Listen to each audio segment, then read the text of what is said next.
এই 26 সালের নির্বাচন এবং এই সংসদ পুরোপুরি আমার পরিকল্পনা মাফিক মনে হয়।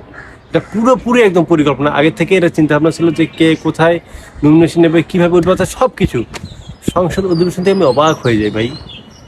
জামাতের বিশেষ করে জামাতের সব বুড়োগুলো ওখানে গেছে, তারা কথাবার্তা ঠিকমতো বলতে পারে না, একদম শিশু, শিশু তারা।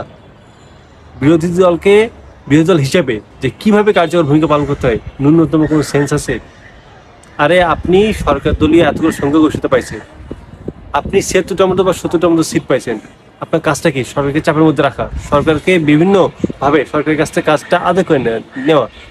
মিন মিন মিন মিন মিন মিন মিন করতেছে। এই 70টা আমাদের গাধা গর্ধব মনে হয়, ওদের থেকে এই এনসিপি 6 জন হাজার গুণে ভালো আছে, বুঝছেন? এসব গৃহপালিত বিরোধী দল দিয়ে দেশটা কোনোভাবে ভালো হবে না।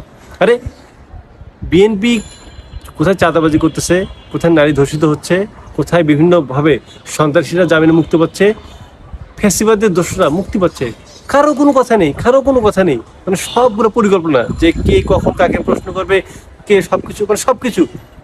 আরে ভাই, এই জায়গায় আওয়ামী লীগ থাকলে সরকার আজকে যদি বলতো যে আজকে সরকার নামবো, আজকে সরকার নামে এসেলো, এই সরকারকে ধাক্কা দিলে পড়ে যাবে। অথচ ন্যূনতম সরকারকে কোনো চাপের মধ্যে আছে? আপনি সরকারের কাছ থেকে কাজ আদায় করে নেবেন না? সরকারকে বলবেন না যে আপনার এটা সমস্যা? সব কিছু পরিকল্পনা সুশীল মাননীয় এত হ্যান ত্যান দেওয়ার ভাই, আপনার কাজটা আদায় করে নেন। তারপর এত সুশীলতা দিয়ে দল চলে না, এত সুশীলতা দিয়ে কোনো সংসদ অধিবেশন চল না। Same office.